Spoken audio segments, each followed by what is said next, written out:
Program Mega Worldwide. I have come here to chew bubblegum and kick ass. Hal Sparks, actor, comedian, and multimedia personality. And I'm all out of bubblegum. Hal Sparks. All right, let's do this. Obviously, we have a lot to talk about this week, not the least of which is that we averted another government shutdown. I think strictly just for the joy of seeing the backbiting on the Republican side and Marjorie Taylor Greene attacking the speaker, but only kind of, sort of. And this one did not get a big news cycle traction. They're not getting the same the same lift out of it. Well, see, I think there's a genuinely good reason for that from the Republican side. And by the way, welcome everybody. It's Hal Sparks' radio program Mega Worldwide. That's the sound of Johnny Million you're hearing there, and also possibly his cat at any given time. And I poured my coffee too full. Very full. It's dangerously full. Yeah. Could you see it? Yes, I could. I could see it near the. Yeah. So that's too full. Yeah, that was like 70s coffee cup, right to the brim, right? Filled to the rim with brim, which I gotta say, my God, sounds naughty. It does. Right. But in the interim, we had great fun this week watching Marjorie Taylor Greene's half-keistered attack on Mike Johnson, where she filed a motion to vacate, but she's not going to ask for it to be brought to the floor anytime soon because it's there in case she needs it. You know what I mean? Just in case of lack of chaos, break glass. Think of it as a fire extinguisher if the fire in this case was normal life, right? This is the thing I think they fear the most. It's gotta be. Yeah, it's very curious. Now, we will talk about in the second hour with Philip Mintner when he joins us from Kiev, the terrorist attack in Moscow that happened last night. Brutal. I, unfortunately, because of the Telegram channels that I follow regarding the Ukraine war, have seen more than my fair share of the actual video from inside that event. Oy vey. And it is heartbreaking. And let me state unequivocally, before we even start the show, that kind of attack on civilians in that circumstance, Anywhere. always bad. Anywhere. Always. No matter the populace. It is an act of grotesque cruelty. I have no interest in even trying to hedge the whys and the wherefores and the kind of, the justifications and all that. Anybody who's even talking like that is a maniac. Forget it. Yep. No, 100 times no. Especially, and if people have seen this and they still oddly think it's okay. I don't morally, mentally. Anyone deserves anything like that. Yeah, it makes no. It's grotesque. It is abhorrent behavior, and there are no excuses for it. None. And I can't be more firm about that. Yes, one of the great things about democracy and why it's a good thing and why it's worth protecting is because it's sort of new on Earth in terms of human existence. Relatively speaking. Yes, that we all get together and hash out our differences through a vote. And you, over the time between the last vote and the next one, you try to win people over to your ideas instead of just slaughtering the other side till you can overpower their tribe with your tribe. That kind of garbage as a way of working out your differences is bad enough when it's nation states, but the idea that you could somehow implement that kind of behavior by basically just slaughter raids, like the Vikings, the Mongolians, the Comanches, the Germanic tribes around Bavaria at any given time, the Nazis on a greater scale. No, 100 times no. So there. I just wanted to state that as our baseline whenever discussing that. You're not going to hear anybody say, "Well, they had it coming." in this situation from me or my show or anybody that's on my show. And if they do, it's their opinion, and I don't believe I will push back on it. I'm sorry to pop in with this, Hal, but thank you to Grande Ronde with an amazing super chat. They are looking forward to seeing the Sexy Liberal crew in Portland in September. Oh, yes. Thank you, Grande Ronde. I appreciate that. Hold on one second. I think I can now, we'll see, hold on, put a featured chat element on the screen. Oh, yeah. Oh, yeah. Let's see if it works. There it is. Look at that. Oh, look at that. Yeah. Thank you, Grande. That's very big. I have to bring it down a little bit. That's a little. Thank you, Grande Ronde. It's very big. I got to bring that down a little bit. Well, it happens. And Berkeley Dowd, thank you so much as well. Thanks, guys, for your support. Patreon.com/HalSparks. And, of course, don't forget to subscribe to Johnny Million Show as well on YouTube and Twitch. It's Johnny Million. Now, that's him. Yeah. So, did you, I gotta say, I wasn't nail biting any of the stuff this week in terms of, the budget at all. I know some people were like, oh my God. No, that's why I said, like, if it gets nail biting, that's when I hear about it all the time. But in this case, I didn't hear about it till it was, already resolved. Oh, I see. You were referring specifically to the budget fight about whether it was going to pass versus Marjorie Taylor Greene's impotent, rage-filled nonsense getting press. Well, that's she's kind of right on schedule, isn't she? Yeah, I guess. I mean, maybe do they have like, they used to talk about certain native tribes used to have a talking stick that you would pass around, or a talking feather, where the only person who can pipe up at the meeting is the person holding the talking stick. Which, by the way, when you're talking about levels of bureaucracy the world over, just imagine how they had to come to, okay, nobody talks unless they're holding the stick, right? You know what I mean? Like, we've all been there. We've all been there. I don't care if it's a family gathering. I don't care if it's an team open building. mic. Huh? Team building at an office retreat. Totally. Team building at an office retreat. Like, at some point, somebody was like, all right, everybody shut up. Okay. Nobody. See the stick I'm holding? Nobody say nothing, because I got to take a whiz. Yeah, right. I'm holding the stick. That means I can talk. When I pass you the stick, you can talk. Everybody else, shut up, right? And because understand, all cultural elements that we experience as sort of normal and perfunctory, or even, tribally significant or governmentally significant over time, are the result, and democracy is the biggest one I can think of all the other systems sucking so bad at one point where they're like, no, forget, like, even a pretend democracy is better than this czar nonsense, right? That even the fact that Russia had to have an election, even a farcical one, proves that every other system they tried to keep in place was garbage, right? But I am so, like, fascinated historically, everybody will get caught up in guns, germs, and steel and the idea of, like, superiority of technology and that kind of stuff. But it's the little human interactions.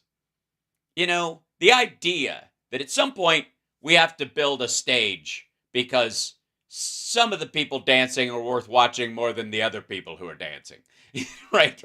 Or at some point we need to build some sort of, either build this building so you can hear everything that's on stage, because all I hear is banjo, right? Right? All I hear are the big tinny instruments, right? All I hear is the dude with the whingiest voice. And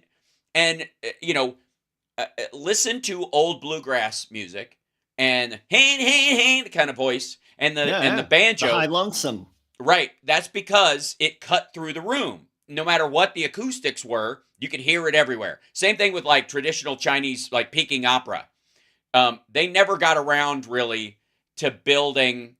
They probably would have gotten around to building, like, big buildings that are acoustically designed so that you can hear every element of stuff. But but then the Cultural Revolution came in, and they were like, everything up till now sucks. We're not interested, and they just destroyed it all. And so they never really got that sort of transition moment from the pangy clangy to the deeper, more resonant version of it until it was pop music, right? And yeah, bagpipes are another one. Bagpipes have a drone for the nearbys, but many people will remember, and I'm getting to a point, believe it or not. Many people might know this story, but there was the Scots were being attacked by the English, and back in the day they would say, "We're going to meet you on the hustings, 2 days hence, and the battle will at Gavin will happen," right? And so 2 days of the smaller team sweating and pooping themselves, and 2 days of the bigger team sharpening their superior weapons, right? That's what the battle, basically the lead up to it was. And the Scots at one point knew they were massively outnumbered. The Brits had way more soldiers. So what they did was they called every piper and drummer they could find in the area, just everybody, and said, "You guys are going to start, we're going to be like 50 miles away, or like 30 miles away. And it's in the hills, so it echoes and carries. And you guys are just going to march today and tomorrow towards the battlefield, playing your drums and playing the pipes." And by the time they showed up, the British had fled, because apparently they were like, it was so huge that they were like, if that's the size of the band, the army's got to be ginormous. I like that. Yeah. So they scared them off with just the music, and no one died that day. And I think a valuable lesson in that is that music is superior to all other forms of art, and that it can stop death and destruction. And when you attack a concert hall, you are a special kind of scumbag, and never an excuse for it, not ever. So, anyways, we got to take a break. We come back, we're going to deal with Marge's impotent attack on Mike Johnson and the flailing silliness of that. By the way, Donald Trump has not met any kind of a deadline where he'd have to find money yesterday. Not happening. And we'll be back right after this.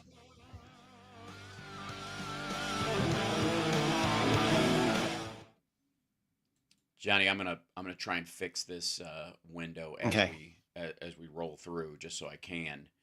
Give me a minute, because I have to fix it it works on here. This isn't too bad. This will work for when we show video with or images. Yeah. Obviously, there's a lot of images and stuff we can't show related to this story with Phil, but I want to be able to show it on screen so people can see it. And sorry, those at home having to watch me build this as live, but and mainly it's the folks over at Instagram that are joining us that will see me fix this particular part. So I got to pick a new piece of this, and then I go to here, and then I go to there. Okay. By the way, feel free to let me know if I miss anything in terms of the supers and the chats.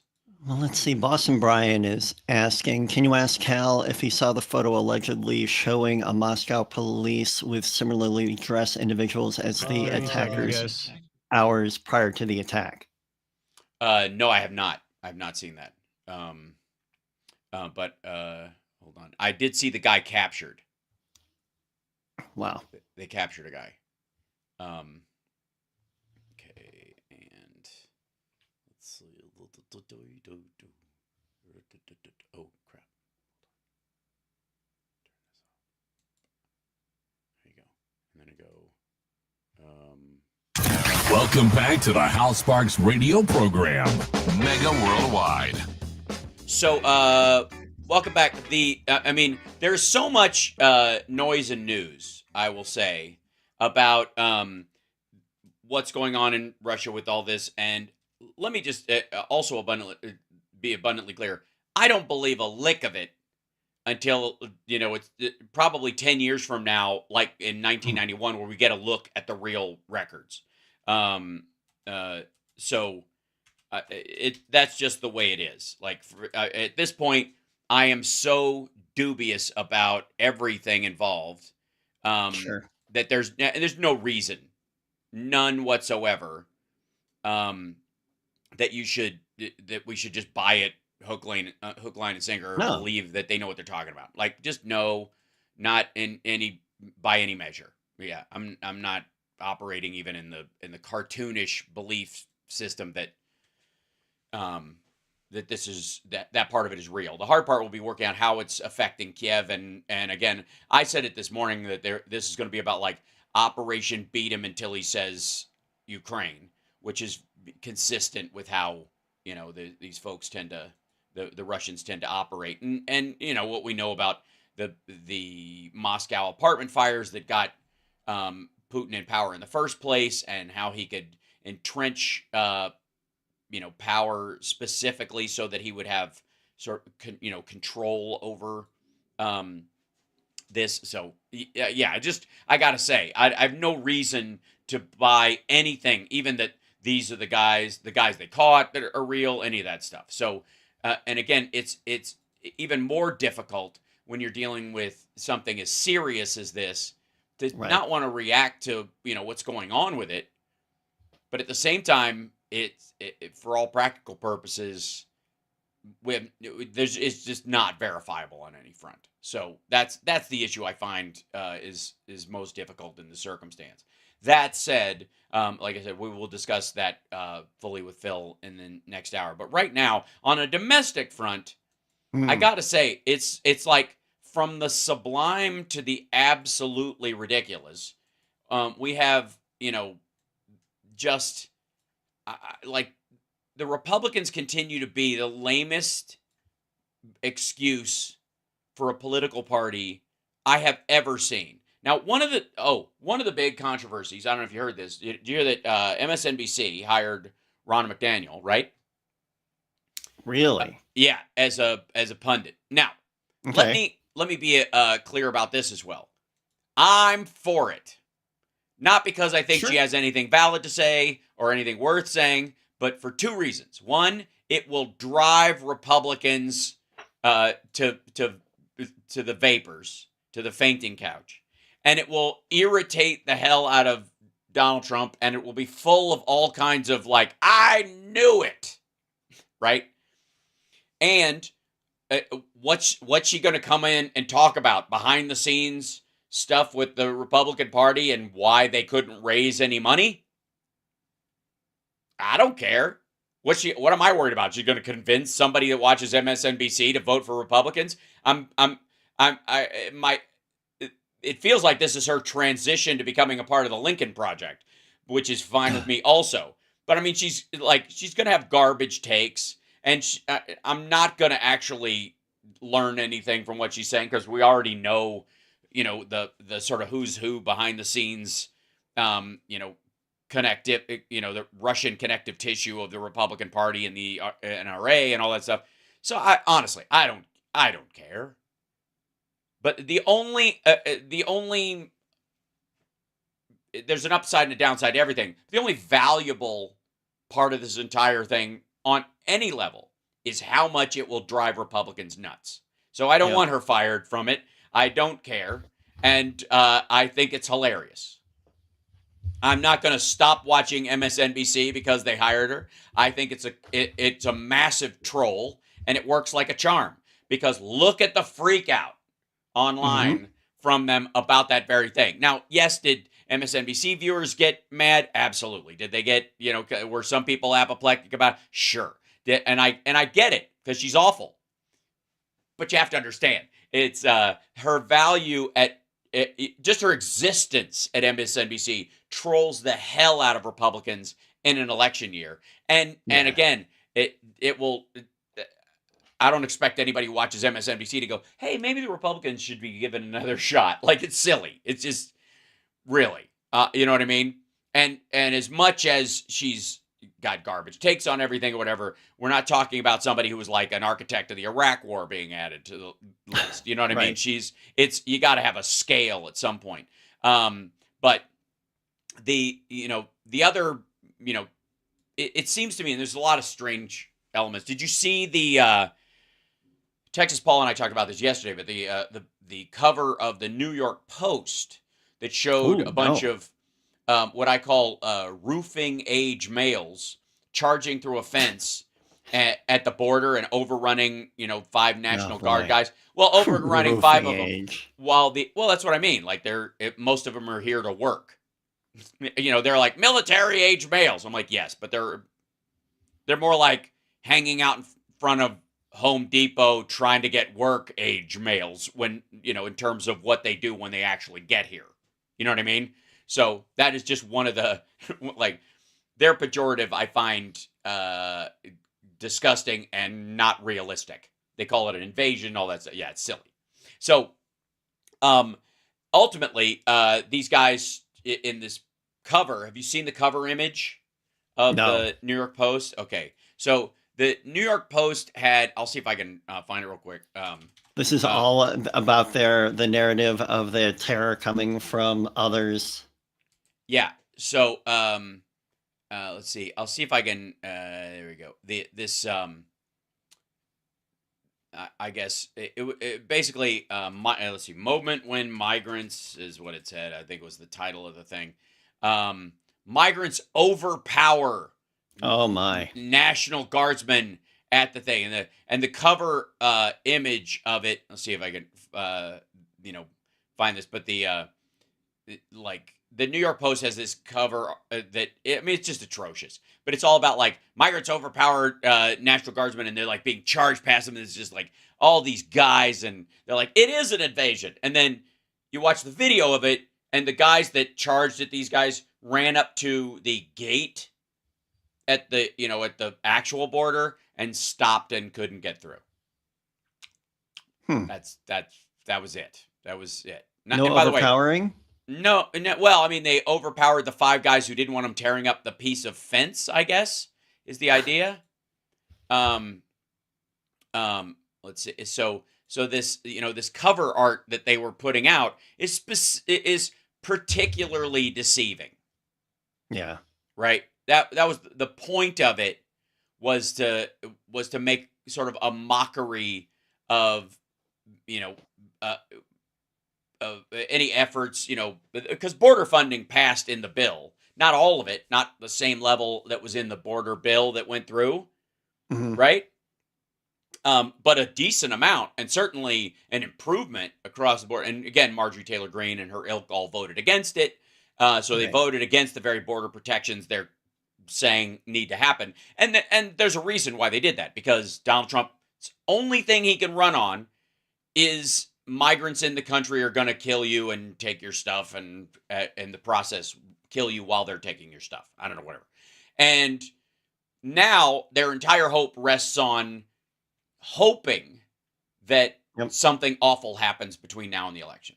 Yeah, they're hoping that the market will crash. They're hoping there'll be some sort of terrorist event. They're hoping for anything bad.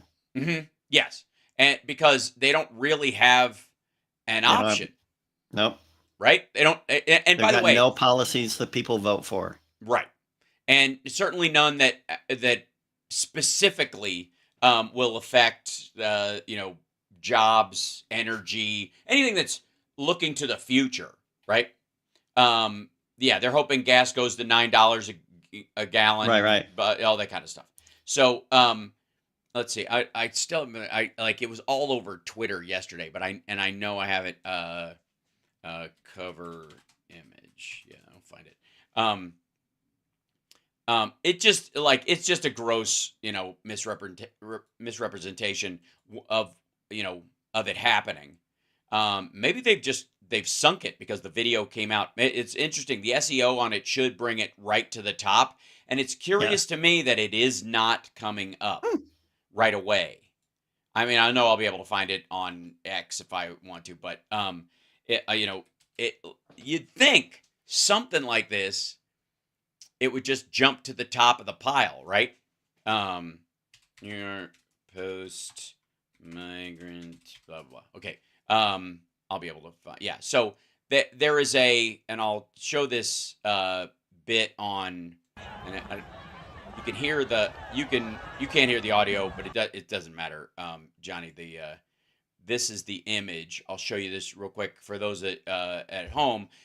There's a cover in the New York Post that showed a bunch of males about all the same height, wearing all the same kind of clothing, all ganging up at one point and busting through razor wire, which is bizarre, and which was partly opened at the beginning of the video. There's a lot about this that is hinky in terms of the clip that was aired. I would like to see the 20 minutes before and the 40 minutes after. That would interest me. I think a lot of us feel that way. But this is basically the image, Johnny Million, that you'll see everywhere, which is these guys coming through. Yeah. And there's one particular guy, like a soldier, just kind of standing there watching. As soon as they break through or run around, he just steps out of the way and lets it happen. But the interesting part to me is at the tail end of this particular video, which if you back up is amazing. This is them just walking up to a gate. This is not the image you will see on the New York Post that shows them stopped at the gate and not coming through. It's very odd. It's curious to me that that's not the image that they show. And so it does, I agree with Texas Paul, look like a photo op, like somebody paid these guys to make a run for it. Whether it was Republicans, the Russians, because they have their biggest embassy is in Mexico, or other just troublemakers drawing attention to that area so that they could smuggle other stuff through. There's a myriad of reasons why you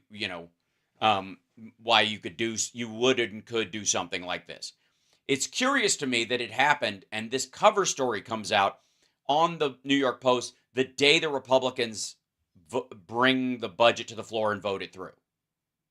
That it seems like a big shiny thing. Oh, I blew past the break. We got to take a break. We'll be back right after this. It's the Hal Sparks radio program, Mega Worldwide, on WCPT Radio, Chicago's Progressive Talk.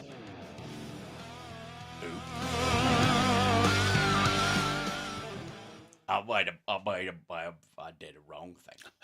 Hold on. Me and two guests vertical. That's what I need to do. And then I need to duplicate that scene. And I need to call it 2G and B.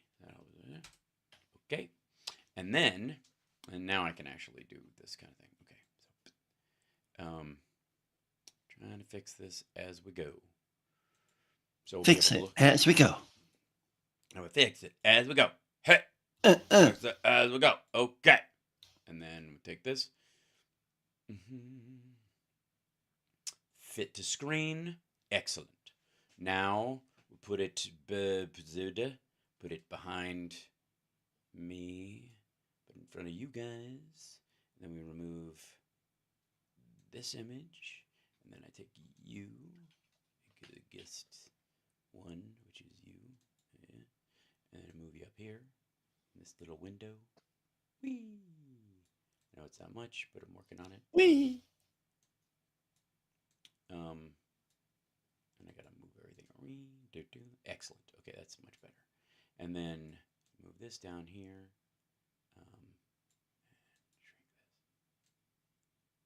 Because I can't do this behind the scenes when... All right, 30 seconds, guys. Thank you. When I have a second guest, because it will... Guest two. Cool.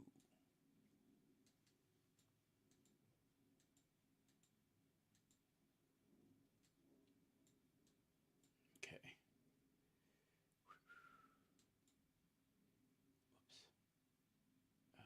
Oh yeah, sorry, I do need it. Okay.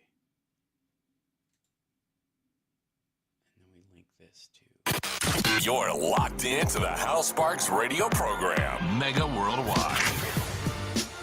So, Johnny Million, I know you enjoy yourself some Republican committees. Oh yeah. Oh yeah. Let's have another. Let's start one of our own. Exactly. I think one of my favorite things, kids, and I don't know how to get this message out there. And I feel a bit like Lawrence O'Donnell when I talk about it, because he worked inside the the White House, and he was a congressional aide, I think, and all kinds of. He's been around it for a long time, and so he's aware of how these things work. And my favorite piece of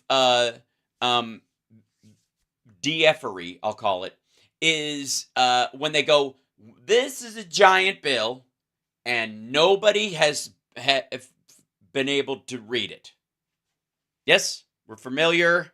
Oh, Johnny Million, if you will. Could it be why you got on the radio in the first place? Yeah, it actually is precisely how I ended up on the radio in the first place.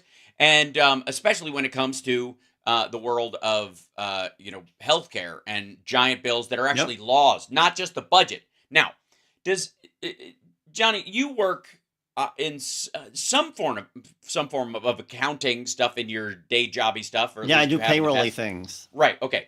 Now, real quick, every year, do any of the companies that you work with start from scratch on their budget and their salaries and their hiring? Do they go, all right, everybody back to one, and we're all going to discuss your salary for the year? Or there's no carryover. January 1st, that's up for grabs. Right. It's just every business in the world.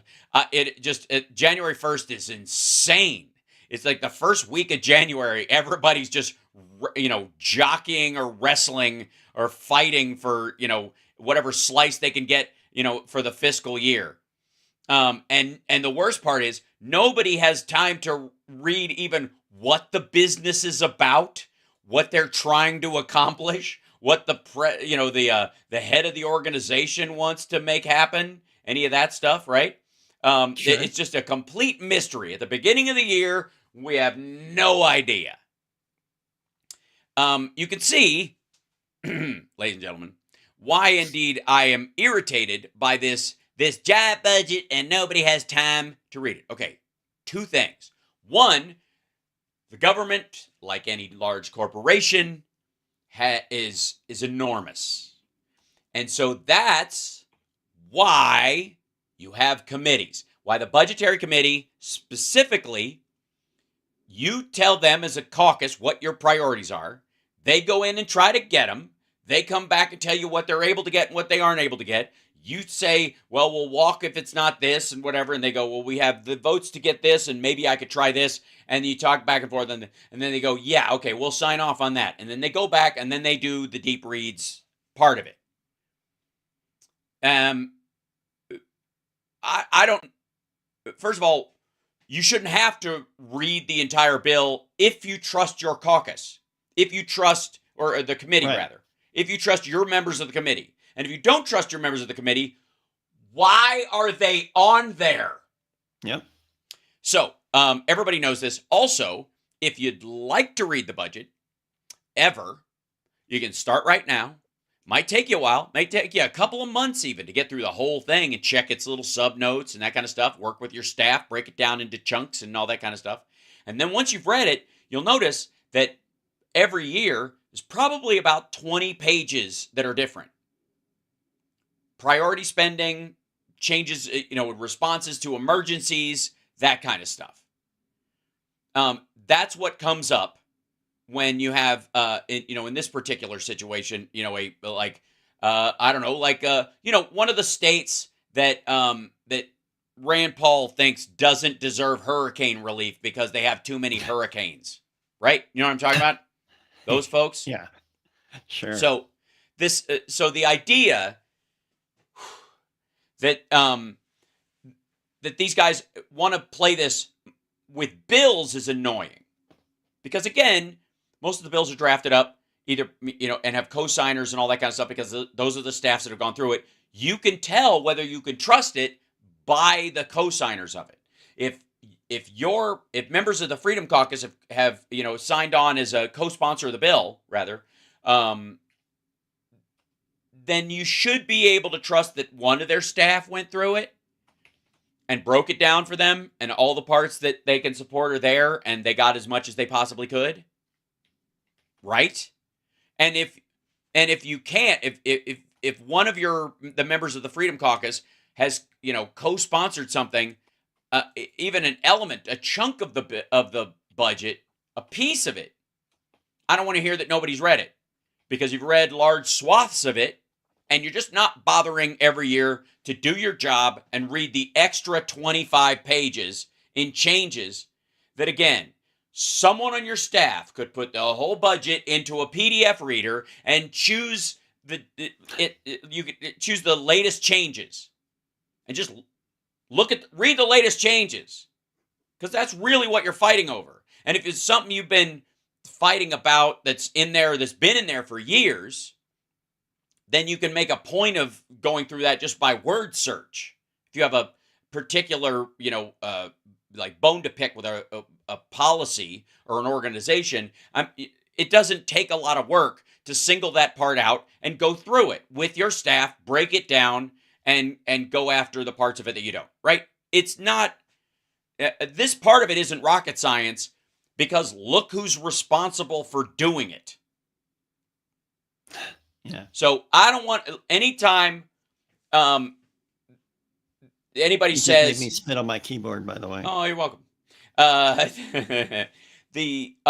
Anytime you hear a politician say, nobody's had time to read this, we haven't had time to go over it. One, they're lying to you.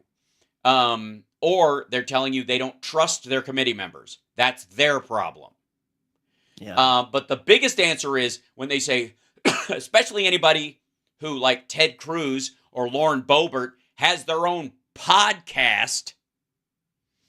If you can have a podcast, you have time to read the bill. Do your job. That's your job.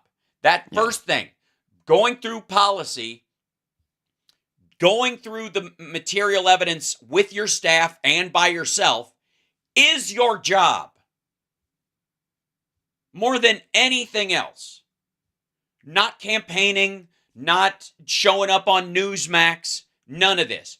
You have one job, and that is knowing what the hell you're talking about because you've bothered to read the bills. And they are in English, aren't they? Yes, they are. Are there parts of them that might be hard to understand? Yes. That's why you have staff. And if your staff are dumber than you are because you're a megalomaniac, it's not their fault.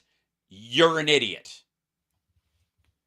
Right? It's not their fault that you hired someone who does you no good or is just there to get coffee. Or you can, in many cases, outsource your stupidity to, which is what happens when people blame their staff for a screw up. Right? Sometimes staff screw up. That happens. But if the reason you don't know about something is because of your staff, especially materially dealing with a policy you're supposed to care about, that's on you. Remember, Donald Trump knows the best people, like Jeffrey Epstein and Alan Dershowitz and Roy Cohn and Michael Cohen before he, turned into a real human being. After he did time in a federal pen. Right, for lying to Congress. Why did he lie? Who did he lie for? Yeah, I can't remember. It's almost like trying to remember who was president in 2017 when Tony Bobulinski met Biden for the Bidens, all of them, for the first time. That didn't seem weird to anybody this week. Tony Bobulinski, and they did this big charade, and this guy. That name is going to make me laugh every time you say it. I know it is. I'm convinced you're going to say Tony Baba Booey. Tony Baba Booey. Every time. Why do we call him that? Tony Baba Booey. Baba Fohi. So Tony Baba Booey comes in there, right? And I cannot be the first. Yeah, right. No. Tony Fafa Fohi. So Tony Bubbles, right? Tony the Bubbles Bobulinski, who let me be real clear on this. Never met a single Biden family member or Joe Biden or Hunter Biden or Shemp Biden or Chucky Biden or Shecky Biden. No, none of them. Never met a one until 2017, which was the first year that Joe Biden had been out of office since 1973. Seriously, yeah. And that relationship ended acrimoniously in less than a year, and a year before Biden started running for president. like I would say 8 months to 10 months before he started running. So you're saying he was ripe for the picking. Right, exactly. And again, it's the weirdest thing. They're like, it's an China money influence peddling scheme. Okay. First of all, anybody who thinks that Biden is owned by the Chinese needs to look at how the Chinese are doing right now compared to how they were doing under Trump pre-COVID. He was doing everything he could to suck up to them and even put off his COVID response trying to get his deal done. So I don't want to hear anything that, that even the trade war was a farce. It was basically a way that, like, they could shuffle money in that he could buy farmers' votes in the next election. It's garbage. But let's be abundantly clear. China is at its worst financial and political point that it has been in since Mao. Since 40 million people were starved. It's that bad right now. So the idea that if they bought something from Biden, he hooked them and conned them. That's the only answer. Yeah. He got their money and said, sucker, or it just never happened, which is really what happened. Okay. The other aspect of this is that these guys managed to find the one window where Joe Biden isn't in office and isn't running for office and had no influence to peddle. The Biden, like I said, yeah, ripe for the picking. Right, exactly. It's the perfect time because literally there has never been a more like a broader divide between an incoming and outgoing administration in our country's history, at least in our lifetime, certainly. But I mean, I would argue since the 1800s, maybe, where you've got where one side leaving the White House would have less influence, be less welcome. The only thing even coming close is Trump giving Biden advice. Right? That's the only thing worse. Right. But the idea that Biden somehow being vice president in his time in the Senate would somehow be able to work something even in the Senate and get a bill passed up that Donald Trump would sign is absurd. If you were going to buy influence to anybody, you'd completely circumvent the old guard and go straight to the source, which is why Yi Jianming, by the admission of Tony Bobulinski during the Trump presidency, the head of CEFC, who Tony Bobulinski was trying to get in business with the Bidens and was one of the people who started that deal, why that guy was spending $50 million on New York real estate, one of which we know is in Trump World Tower across from the UN, but we're about to find out probably this week who owns what in all the Trump buildings. Ooh. Because that's the hidden story. We got to take a break. When we come back, that's what I want to talk about. Why can't Donald Trump liquidate this stuff? Why can't he get money? Why can't he get a bond on these things? Yeah, who's really invested? It might be because he doesn't actually own these things. He's the front man for foreign investors on these properties. And the list of who lives there is going to come up. We'll be back.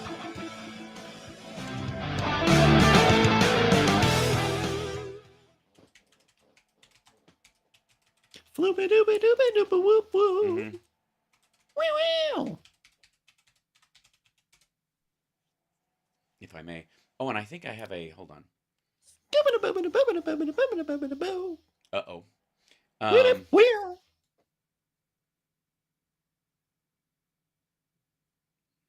do you think? Let's see these things. That's kind of cool. It moves a little fast. Yeah. I need to slow that thing down, but it's cool. Here we go. Ooh. The little HSRPM. It's like Survivor. Is it? Yeah. I don't know what. That's a shame that I didn't think it was like Kiss or like some fun Motley Crue pyro. No, it's like Survivor. Thanks. It's very sad. Yeah, great. How about these? There we go. Ooh, put those up for a minute. Venmo's a great way to support the show. Just saying. Sure is. Very direct. And then patreon.com/HalSparks. Yeah. Coming back in 20. Thank you. Thank you. I'm still building out the road rig. It worked pretty well audio and video quality wise. Now I got to build out the capability of it because I'm going to be on the road a lot because of Sexy Liberal. A lot of my streaming shows are going to be bouncing all over the place. Nice. Ooh, You're locked into the Hal Sparks radio program, Mega Worldwide. By the way, I'd like to remind everybody, Chicago in August, Sexy Liberal is coming to the Vic Theater, and there crazy. I'm just saying there might be a special appearance guitar solo from a friend of mine if I can talk him into it. Yeah. Can Mrs. Million come? Of course you can. You two are my prized guests, along with Tom and a couple of others, and we'll figure it out. It'll be a nice little. You got a hold of Tom? I did. He's coming here, so we're gonna hang out. I hope. But anyways, if he's got a hug time, for me, I will. But get in line, sister. Hey now. So Patreon.com/seconds. That's right. It's that is true. You're. Hey. I don't even know what that means. I'm just kidding. So yeah, there you go. This is one of the things I think, while Trump was in office, there's this article. This is from the Orange County Register, but it says the Chinese government and its state-controlled entities spent over $5.5 million at properties owned by Donald Trump while he was in office, the largest total payments made by any single foreign country known to date. This is just kind of like the rentals, like he Airbnb'd a bunch of. China's one of 20 countries that made at least $7.8 million in total payments to Trump-owned businesses and properties during his stint in the White House. So he was just, comfortably grabbing money from all these. So the other thing is like the number of companies that state-owned companies that own property in Trump's different buildings, right? That we've known for a while. That the Chinese bank that owned 2 floors of Trump Tower. The Russian mob at one point was running a gambling and human trafficking enterprise out of Trump Tower. Oddly enough, the interesting thing is there was a lot of renting during that time, hoping that they wouldn't, because they weren't full leases, they could get around this kind of they act like it was short term, which is, I think, the odd thing is like even scarier that it's short term. You know what I mean? Like it would make more sense if they were renters who'd been in there for decades and they just stayed. But when they start showing up and they're like, no, just while you're in office, that's where it's really awkward. Congressional staffers confirmed to Reuters that the Trump World Tower lease requests were never submitted to Congress. That's curiously enough. They said that they were stonewalled in their efforts to obtain detailed information about foreign government payments to Trump businesses during his time in office. This new information raises serious questions about the president and his business's potential receipt of payments from foreign governments. This is in 2017. Sorry, this story's from 2019, but the call for it started in 2017. 2 years.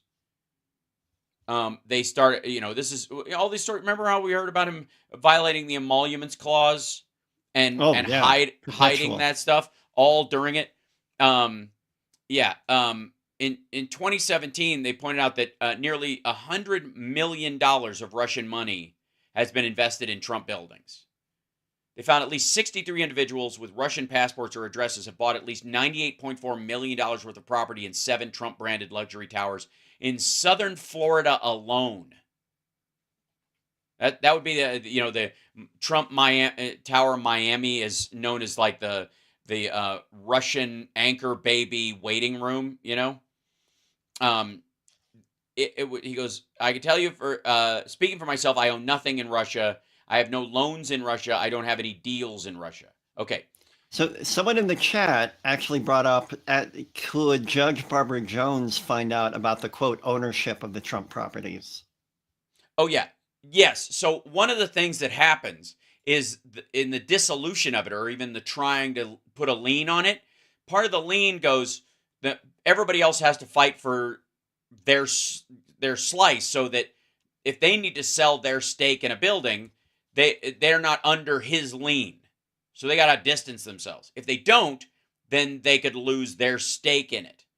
And then once they lose their stake in it, the transfer has to say who was involved, because they'll have to sign off on it if they're alive and haven't been pushed out a window, I guess.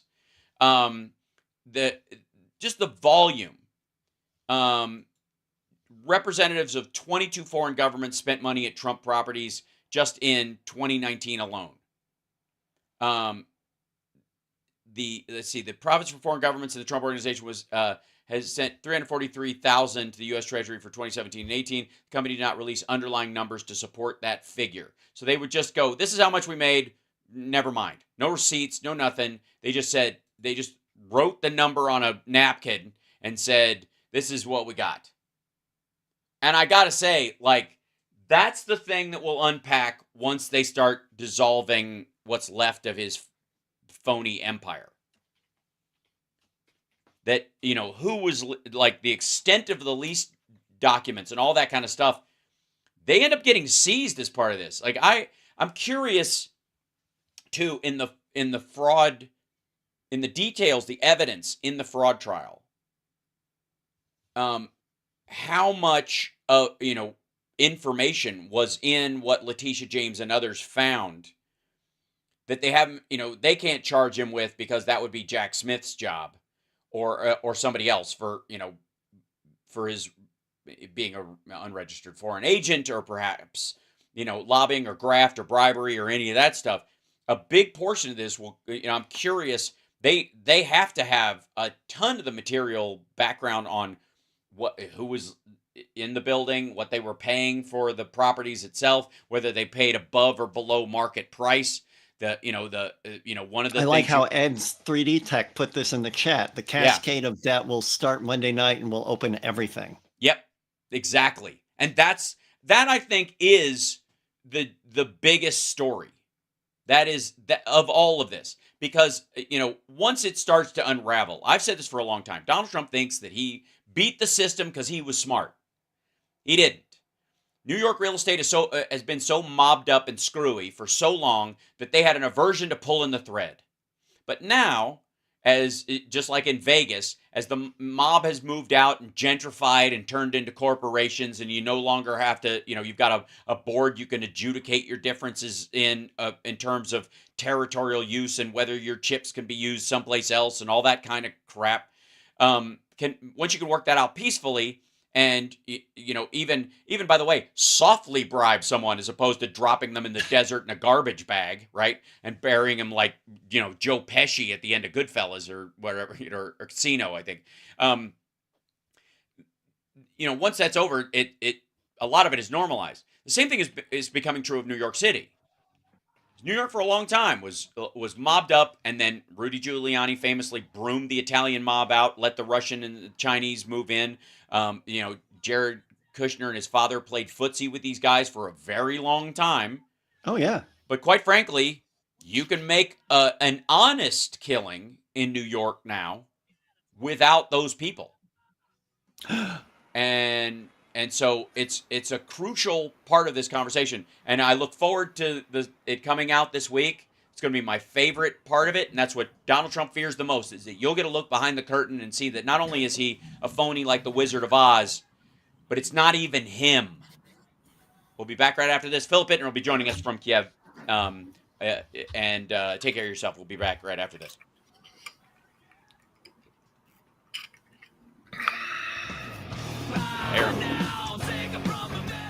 I hear him breathing. I hear you. Yeah, I hear you, Bill. Well, I'm going to check my mail because I might have something fun. Be right back. Oh, all right. Okay.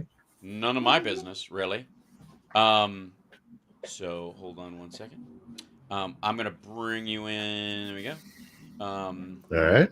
There you go. How are you, good sir? Good. I don't know if you heard, me talking about the stuff that happened in terms of the shootings last night at the Crocus theater. That's the big topic of the day. Right. It's brutal. And and I was abundantly clear, like, that's not what we're about. That's not what this is about. That's not what this will ever be about. And there's a, like, I mean, it's not Ukraine's MO. No, not at all. It's not their MO. Never say never. It's way too early, but we can talk about all this on the air. Sure. No, it's not. It was the Ukrainians. Yeah, no. I'd be stunned. I'd be absolutely shocked if it's ridiculous. And again, it's one of those things possible, where, like, of course, but it's not their MO. It's yeah, I gotta say, I don't buy that aspect of it. Like, even the band Picnic, the band that was performing, is a band that's been around for a long time in Russia and is one of the few that has pushed back against the war and not been punished for it. They were thought of as sort of in Russia as and the big. fact that there's a police station, Oman, OMON, Oman. It's the kind of city guard paramilitary, the guy that crackheads at riots, right? Less than 5 minutes away, and they didn't rock up for an hour. That's suspect. Yeah, that's hinky. And there's lots of hinky things about it, and it's. And they found the guys. The guy rose to power by killing people in an apartment building. Right. So don't tell me he can put it past. Plus, the fact that this has shades of 2002 as well. There was a theater attack then, and we'll talk. We'll talk about that. There's all sorts of stuff. It sounds a lot like it's hinky. It's real hinky. Yeah. But well, we don't know. I mean, it could be. It could have been. I mean, we don't know. It could have been Ukraine, but there's so much about it that doesn't strike true, or it just doesn't. It doesn't feel like something Ukraine would do. Well, I also we've seen what they've done in the past, and this is not their type of operation. Well, and also, what does it do? It just creates sympathy for the Russian people and all this kind of stuff. Why would you even participate in something like that? It's silly. Yeah. But if you're Tajik, ISIS members, it makes total sense. Oh, absolutely. No, and we could. I've got lots of experience in that part of the former Soviet Union. We can talk about that at great depth, because there is a soft underbelly to Russia that, while they're completely distracted with Ukraine, could certainly take advantage of security forces. It came. Look at that. Thanks, Johnny Million. Look at that. Oh, it looks so good on you. It really does. You wear it well. Thank you. Now we just have to doing, Phil? Phil one. Coming back in 20. Good, Johnny. Hey, Chicago. Thank you. Hey, Phil. Hey. LWD Farm just gifted 5 memberships. Thank you. Oh, thank you.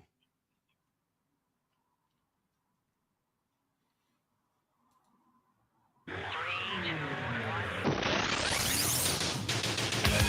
listening to the Hal Sparks radio program, Mega Worldwide. I've had people walk out of me before, but not when I was being so charming. Video streaming at halsparks.com. I don't care for you if it's a putrid sludge you're troweling out. Puss-faced little pimp stick. True progressive talk. Might be a good time for you guys to give up. Welcome back. So thanks, everybody, for joining us. We're here every Saturday. We hope you can be, too. Johnny Million still will be in. Joining us is Philip Bittner. He's got his own YouTube channel, and he's been broadcasting and vlogging and showing up on shows and carrying the story of Ukraine since the beginning of the war, and has been an invaluable resource both to this show and I think the conversation overall. Phil, welcome back to the show, and how are you, first and foremost?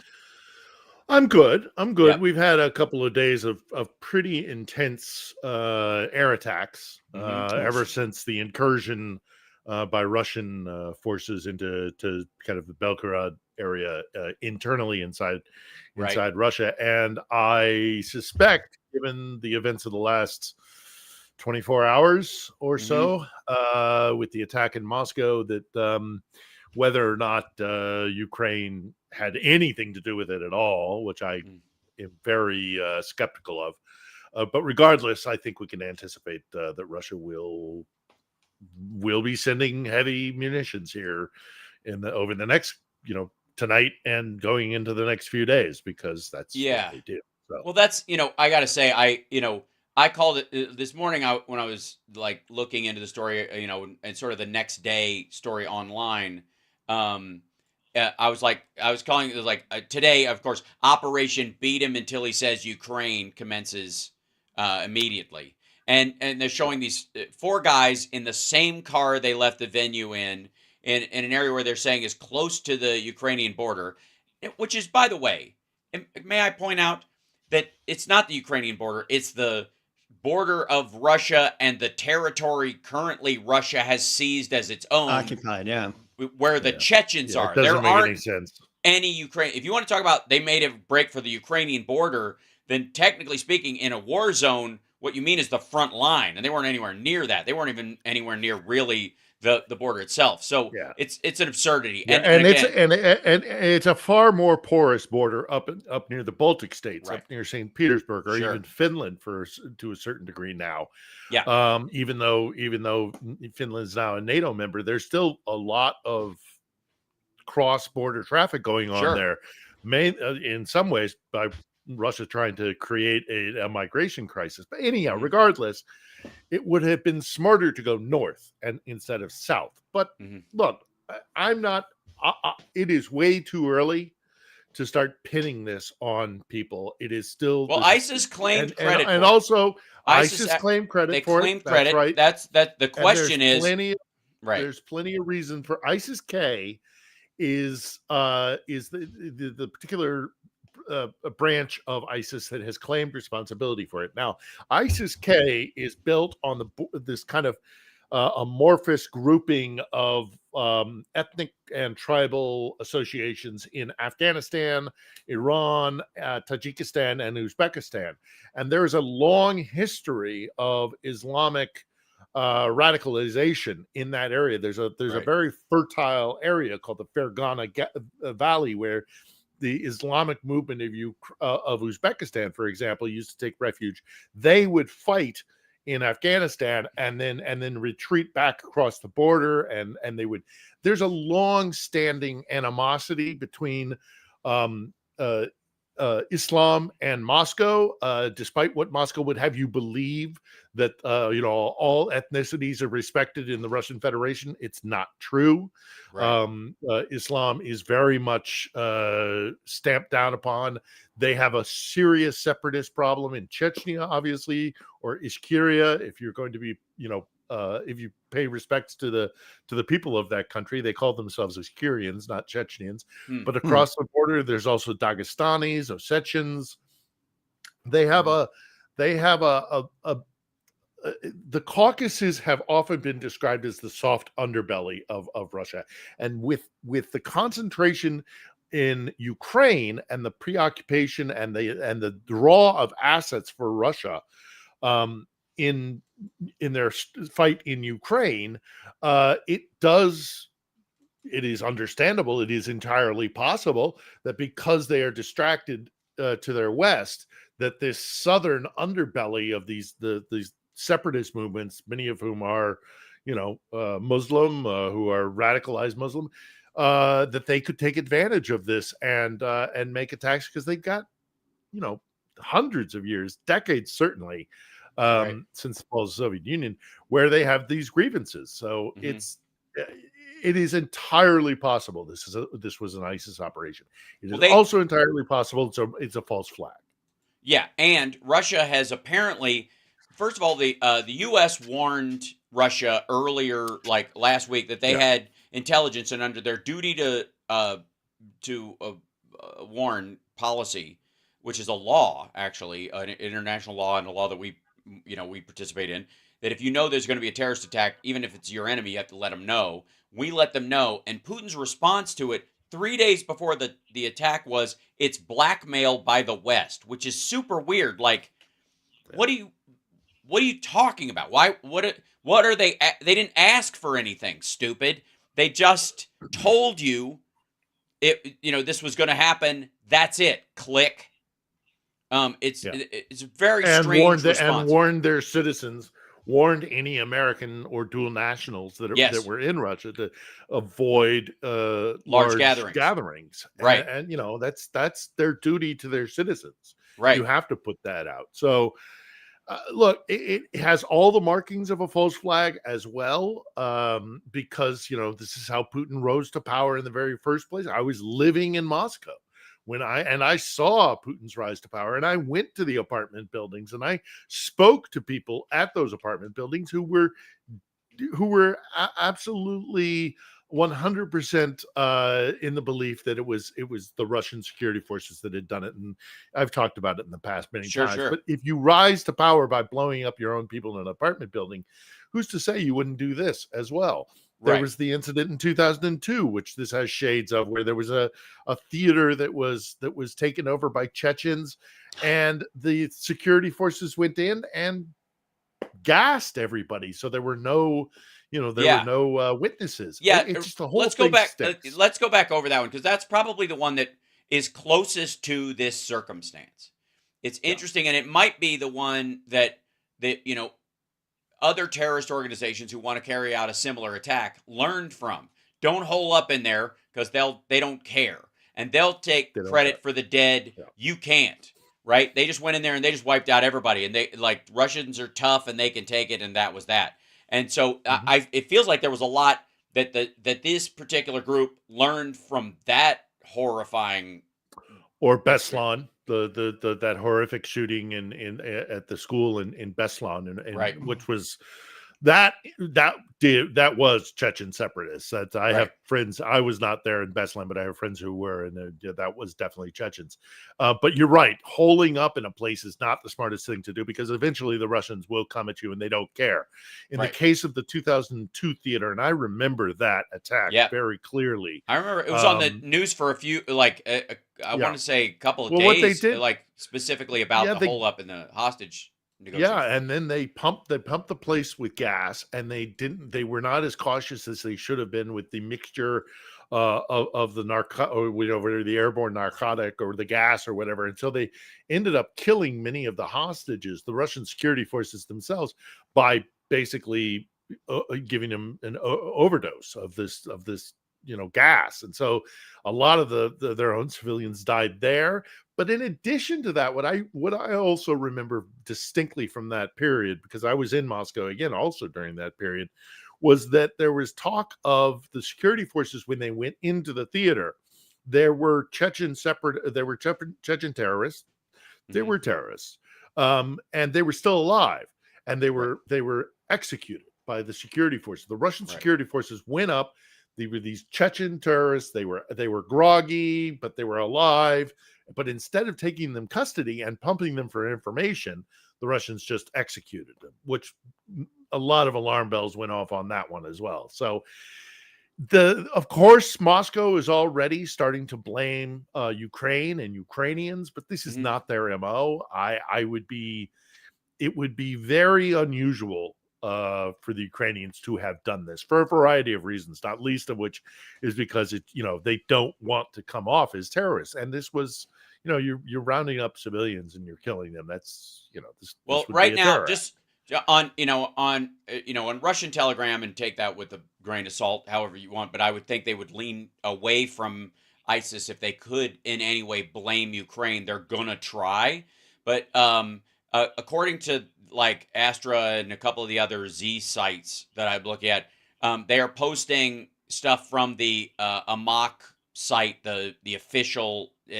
ISIS site, that says IS reveals 4 fighters involved in Moscow concert hall operation, boasts fiercest attack in years. And they show pictures of 2 of the guys that are wearing the same clothes they were found in. There's also a they clearly, the Russians, when they caught these guys, tortured them. And there is a guy wearing a neo-Nazi patch, which is very strange, in the Russian brigade that caught these guys, who is selling he cut the ear off of one of these guys, and he's selling he goes, he basically said, should I sell the knife on eBay? and again, the idea that they would scoop up these 4 guys and that this story is there like so quickly and all this stuff. I think maybe we're all burned and paranoid. Did the same thing. They did the same thing in 1999 with the apartment bombings and the metro bombings in Moscow. They grabbed a bunch of people that it was never really truly proven that they were involved, but they trotted them out in front of the cameras, and they'd all been, of course, beaten and the rest of it. But it was performative, and there's so much about this that that is very questionable, right? On so many different levels, and it will be fodder for both the people who support Ukraine and those who are vatniks and support Russia's cause. Right, exactly. We gotta take a break. We'll more on that when we come back, and of course, the weird non-response from Putin right afterwards. Other world leaders had responded very quickly to it. It took him hours and hours for some odd reason. And again, there's a myriad of reasons. But again, the people that were killed in this concert hall did not have it coming in any way. No. And the question of whether these guys are guilty will never be answered because it's Russia. We'll be back right after this.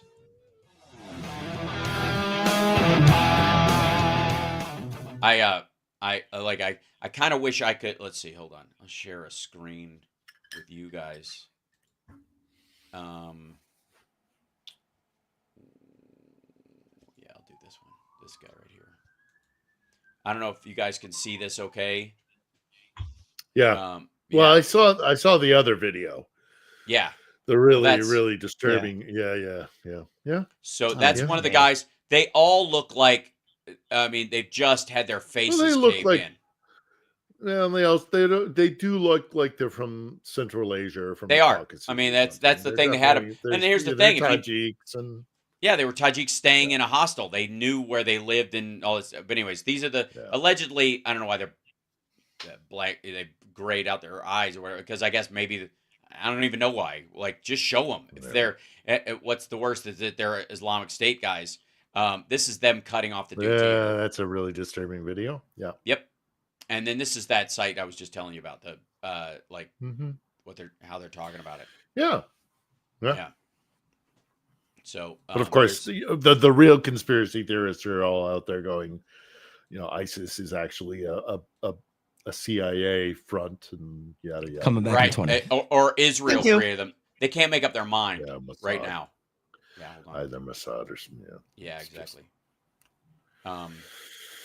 There's the guy, one of the other guys. Welcome back to the Hal Sparks radio program, Mega Worldwide. So the incident itself is as horrifying as any mass shooting any of us have ever seen anywhere. It's there's a lot of similarities to it. And again, the hard part is dealing with the fact that the Russians themselves are not a trusted source in any of these situations. And have been known to use, false flags inside their own country. As much as Alex Jones and others talk about U.S. false flags and yada yada, and try to make 9/11 one of them, or even, for God's sake, Pearl Harbor, right? It's almost like we've almost got like a cartoonish understanding. And General Putnam in the chat is saying, "Are you showing a video?" No, I am not. I can't show it online, or my show will be taken down. It's there's too much. I'm showing it to Johnny and Phil, so they know what I'm referencing behind the scenes, because I have no reason to show this on my channel. It's not right for that kind of public. Yeah, it's not consumption. worth it. Nope. Yeah. But what I will say is that considering the apartment fire and the Chechen theater hostage attack, which is, one was an absolute false flag, the other was manipulated and used, and they just didn't care. The total loss of human life was, there were more people killed by the Russians that day than were killed by the Chechens, but they didn't want to give them the ability to, I guess, take hostages. So they were like, better we kill them than somebody else, which is what they call the dead agent proposition, where if you have an operative or an agent killed, you don't try to send somebody in to save them, you send somebody in to kill them, because you can't give anything away, and if they catch your second guy, you send in somebody dumber than him to kill him is the idea. And so that's another variation of this theme. So, and again, like I said, ISIS has claimed this by the, initially they were like, we don't know if we can trust it. We don't know if it's real. The number of dead I've seen all over the place, but at current count, it's about 150. It's just terrible. Yeah. It's awful. Yeah. Of course. But it again, it is, I am not one who will blindly put my faith in anything, but I will say this is not Ukraine's MO. This is not their modus operandi. This is not how they operate. There's been criticism of how, for example, they went into Russian territory in Belgorod, and there's accusations of artillery being just lobbed into Belgorod by Ukrainian or pro-Ukrainian or allied Ukrainian Russian forces in Belgorod. But that's a whole, and I'm willing to entertain those accusations and discuss those unlike the Russians. I won't just blindly resist it. Right. We can talk about it. But this attack in this theater, it's not what the Ukrainians do. No, this is not their MO. 100%. Killing 150 people with small arms fire in a concert hall is only going to harm their cause. Exactly. And they know that. They're smarter than that. Right, exactly. The Ukrainians, whether it's GUR, the military intelligence, or some sort of covert espionage or guerrilla group. That's right. This is not what they would strike. They would strike something that had a military aspect or a financial or even political, but not just civilians, because it's counterproductive to their interests. Right.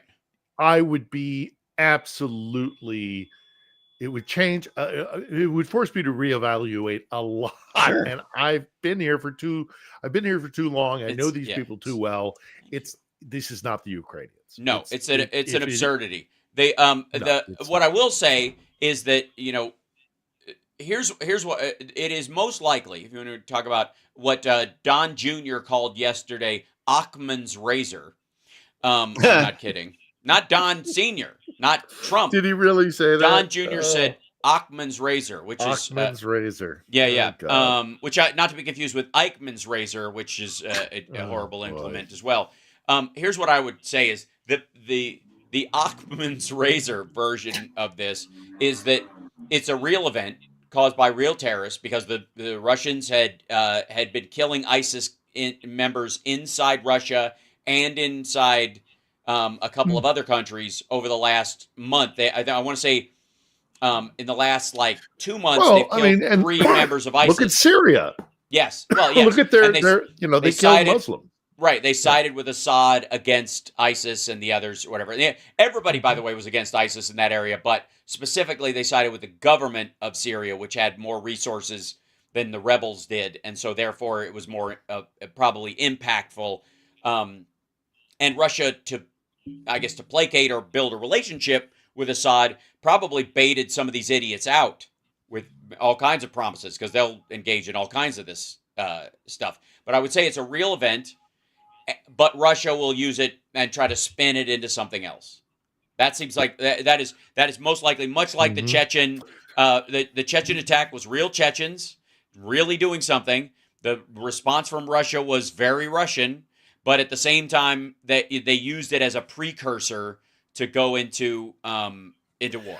And I also wouldn't put it past Putin to have done this as a false flag. Right. But look, you're absolutely right. This will be one way or the other. This is going to be used by the Kremlin and by Putin to make accusations against Ukraine, and they'll try and pin it on the West. They'll say it's MI6 or the CIA or whatever else. But there's every as I said, there's every chance of a false flag, because we know Putin has done this to his own people in the past. Mm-hmm. But in addition to that, they have a long-standing issue with Islamic radicals in the Caucasus and Central Asia, and they are completely focused on Ukraine currently, leaving the door open for very real, Islamic, Right. ISIS-K. Very absolutely 100%. They have beef with Moscow, and they have for centuries. Yeah. So look, it doesn't seem to me to be something the Ukrainian forces would do or would support, because it would be counterproductive. Right. But never say never. If I were a betting man, I would say it's either a false flag or it is what it purports to be, ISIS-K. Well, and again, you can use these things for your own purposes, and I would argue that that's what'll ultimately happen. And they'll use. We're going to get pelted. We're going to get pelted. We're going to get absolutely pelted in the next 2-3 days. Whether or not it's legit or not, we'll see it. By the way, there's no shortage of right wingers and progressives calling ISIS a creation of Israel, and that Israel did this as an attack on Russia for siding with Iran and something else. Now, never mind the fact that the other thing about ISIS-K, and this is real important. One is ISIS-K is the organization behind the suicide bomber that killed American soldiers during the evacuation of Afghanistan.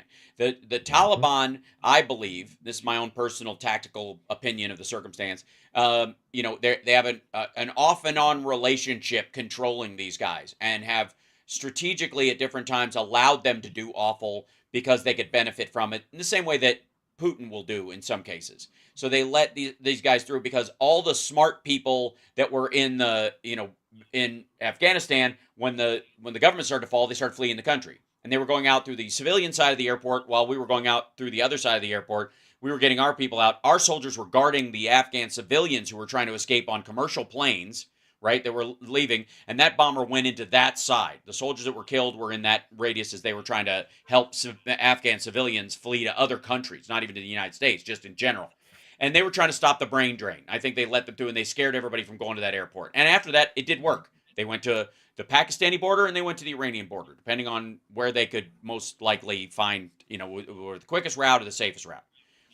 ISIS-K is a Pakistani offshoot of anti-Taliban or old Taliban crowd. And Iran, again, has been in this weird dust-up lately with Pakistan. It's very curious that it's gotten, increasingly worse. And, ISIS-K, the concern is that if they got a nuke, if Iran got a nuke, their first target wouldn't be Israel because of the blowback and all the other stuff. The first target would be Pakistan because they want portions of it, or they want to shut down parts that were bothering them. So there's a lot going on there. But ISIS-K is the one that attacked Qasem Soleimani's funeral procession and killed all those people in Iran. And Iran and Russia have been aligned around this. There is, this is right in line with that. I would say it has more in common with the attack on Qasem Soleimani's funeral procession than almost anything else. This war is that they're fighting amongst themselves is something that goes on regardless of whether Ukraine, Russia is happening, or even Israel and Hamas. Yeah. Yeah, and there's also a tribal element to it. Sure. The ISIS-K includes Tajiks, Hazaris, Uzbeks. The Pashto, which is the predominant group in Afghanistan, are not the main contributing element to ISIS-K. There's no love lost, for example, between ISIS-K and the Taliban. Right. And part of that is religious and part of that is ethnic. I mean, a lot of the ethnic and tribal difficulties in Afghanistan get very, very complex, and especially when they bleed over into other Central Asian countries and ethnic groups. So there's a lot going on here. Yeah. And as you're 100% right that there's a lot of conflict that is fomenting. I mean, look at the the increase in conflict between Armenia and Azerbaijan over Nagorno-Karabakh.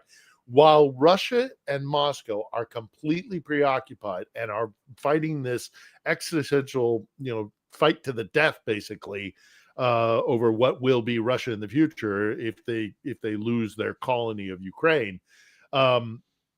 Moscow is completely consumed with this and consumed with the idea of confronting NATO and the West. While they're looking while the other all way. that is happening, exactly. While all that's happening, there are age-old disagreements in that part of the world that are coming up. Yeah, and also everybody's got an opinion about this, and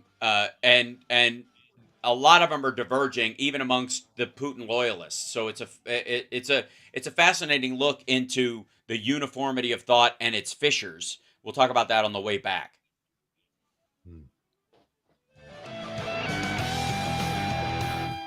So this, just so you know, this article I have up on here,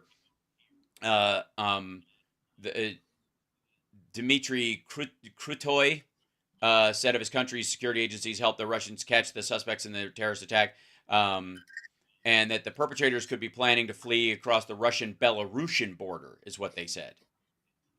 That's why they ended up helping, which is also very close to the Ukrainian border. Belarus has what's the idea? That they're going to sneak into Ukraine via Belarus because that border's more porous now? It's ridiculous. No. Yeah, but you could, I mean, look, just spitballing, I mean, you could flee into Belarus because the Belarusian Russian border, I'm sure, is not it's wide open. Bad right now.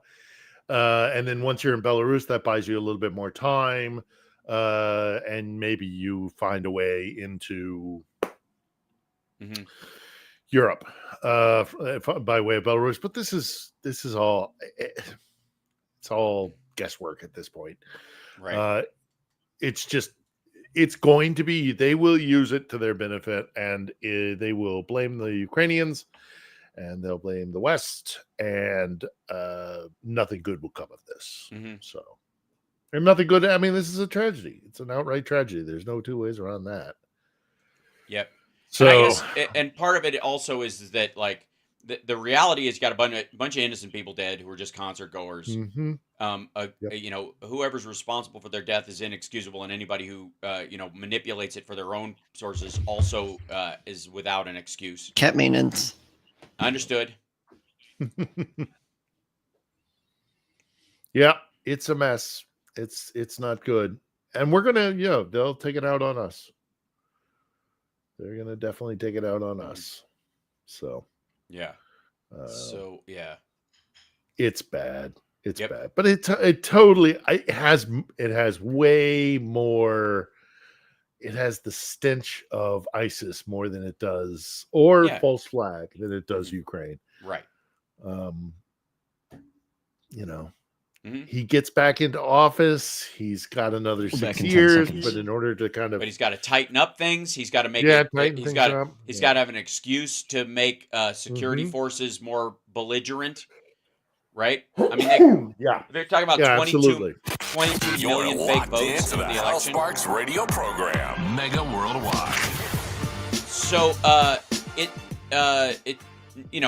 when a world leader goes through something like this, having a prepared response, especially in, as it happens fairly, your staff prepares within, I'd say, a 4-hour window, unless it's overnight.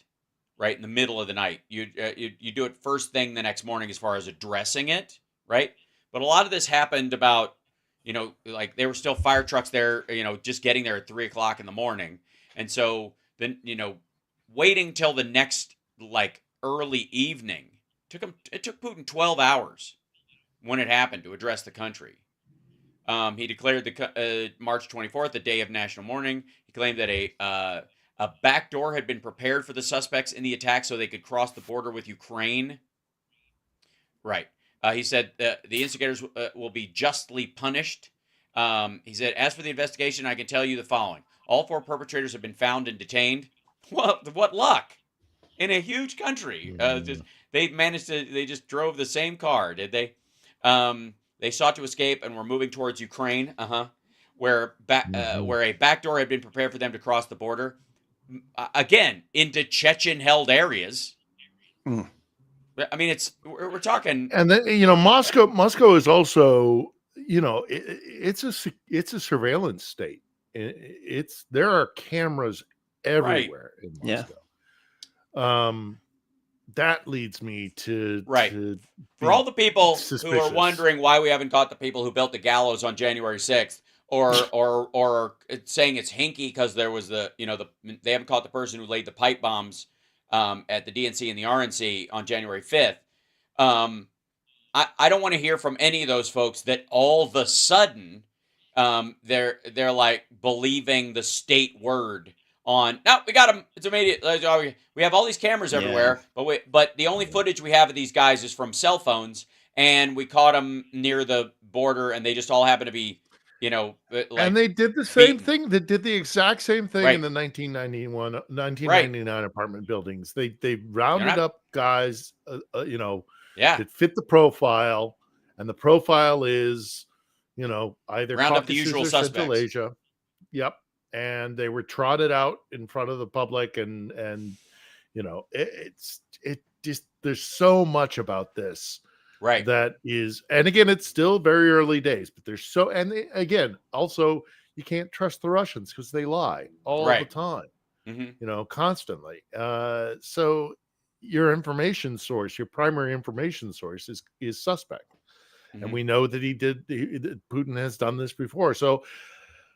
It's way too early to know exactly what has happened. I find it very troubling that they're instantly going for this. It was done in collaboration with Ukraine, even if it wasn't Ukrainians. So the backdoor, quote unquote, was created for them to escape. Yes, a backdoor into territory held by the Chechens. Forget it. At that point, it just falls dead. And again, it's real easy to address because again, Russia holds that territory right now. So if they were fleeing to areas again full of Russian, fighters, to a Chechen area, it makes total sense. Maybe there's they've had issues with this, and the Kadyrov clan and all that crowd that still got a bone to pick with Mother Russia for a long time. There's I want to say by the way, the Crocus City Hall. I'm used to the word Crocus being spelled with K's because of the band. Right, and so I'm pronouncing that correctly, right? Crocus. Yeah. In this particular, yeah. And it's in Krasnogorsk, in a suburb of Moscow, and the Center for Countering Disinformation at the National Security and Defense Council of Ukraine says that it has all the markings of a disinfo attack, and because they're going to, I think partly because they believe they're going to use it as a reason to attack Ukraine more, as if they need one. Yeah. And for this to happen right on the heels of the fake election that has secured Vladimir Putin another 6 years. But what he needs to do is he needs to shore up resolve for the war here. And they've started calling it a war now. They've openly said it is against the West and not just against Ukraine. This will give them support in a lot of sectors within Russia. Internationally, it will get them support, even if it's it is not. I reiterate, this doesn't fit Ukrainian MO, but it'll serve their purposes. It'll absolutely serve their purposes, which may, it's the old saying, who benefits, and the Kremlin benefits from this horrific event more than anybody else. Right. The second contender would be ISIS-K or Islamic terrorists who have beef with Moscow. There was a Ukrainian attack. There was a Ukrainian-linked attack inside Russia on that same day. It was in the Kuibyshev oil refinery, if I'm Kuibyshev, in Samara Oblast. That they're just continuing to do that. It's working. Again, this is one of those things where like the refinery hits that they've been doing, where they're hitting the infrastructure of the refinery and not like the mess hall or the gathering place or where the lockers are, essentially on the site. They're hitting the far out ends of the pipes and the containers where very few people are walking around, and if they hear a drone overhead, have time to run away. Certainly, they're hitting. The Ukrainians have been hitting those and having a terrific effect. They've shut down effectively diesel and gas exports from Russia. They've had to pass a law to keep them in the country. They've choked off, like India because of U.S. sanctions and increased, international sanctions, has stopped receiving Russian oil. So they not only, can't move their refined product, they can't move the raw stuff either, right? And the Ukrainian strategy is working. So why would you ever do something like this? And like I said, I think it's garbage. I think the reality is that doesn't make sense. Russia dropped their guard because they either they're smoking their own stash, or they're believing their own hype man, reading their own believing their own reviews, their own press, and just missed it. And you could tell by Putin's we warned them, and 3 days before it happened, and they blew it off. And he was in public. We have and he blew it off. We have good intel. We still have good intel sources within Afghanistan and in Tajikistan. Let's keep in mind that, during the entire war, we had an air base for logistical support of Afghanistan in Dushanbe in Tajikistan. So, we have we for a long time intel if you resources. Right. Absolutely. Anybody who's watched Spies Like Us knows about right, because they land in Pakistan, and then they move through Tajikistan towards on the road to Dushanbe. They talk about they're plotting their direction into it and how they have to cross the mountains to get there and all that stuff. And the Yusufzad and all the other groups, and they cover it pretty well. Aykroyd's pretty good about his details. All of his comedies start out as dramas. It's pretty funny in that regard. So it's and it's entirely possible we had some sort of either signal intelligence or human intelligence. That's what we said. That tipped us off to it, and that's why But of course, now those who are so inclined will say, "Oh well, clear." Which, if you were the CIA or you were MI6, the last thing you would do is warn them. Broadcast forecast it and warn them. And if you want to benefit from it, you just keep your mouth shut and let it happen. It's so weird. Like, if you wanted it to happen, there is no value in bringing it up. It's if you were behind it, or if you felt you could benefit from it, the last thing you would do is say, "Hey, broad warning to all American citizens in Russia: don't go to large." Right. I mean, it just plays into the narrative. Why would you do that? Mm-hmm. So it's. I can't believe. Yeah, why would you interrupt Jimmy Dore's vacation?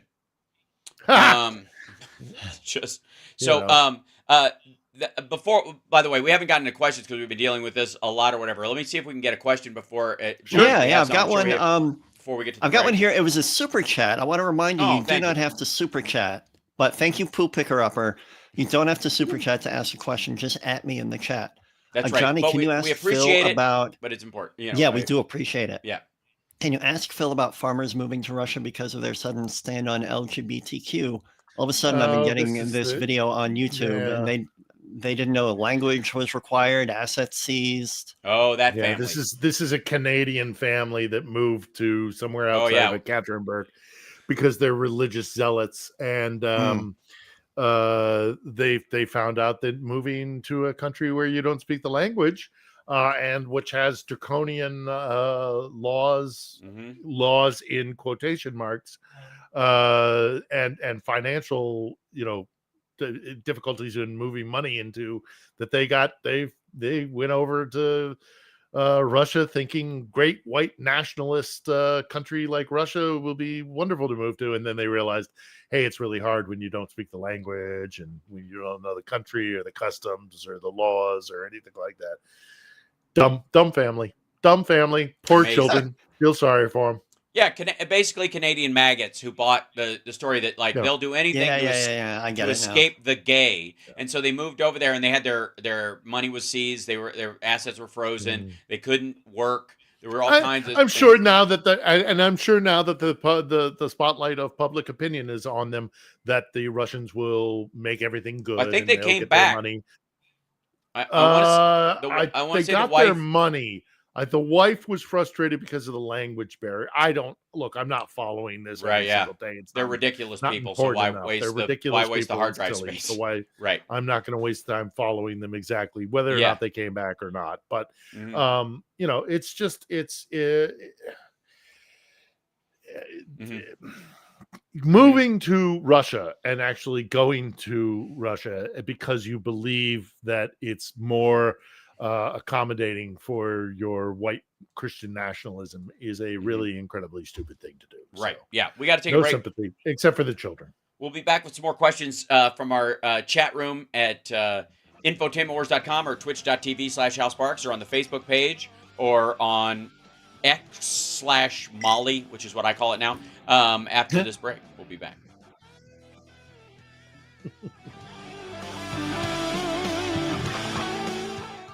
Yeah.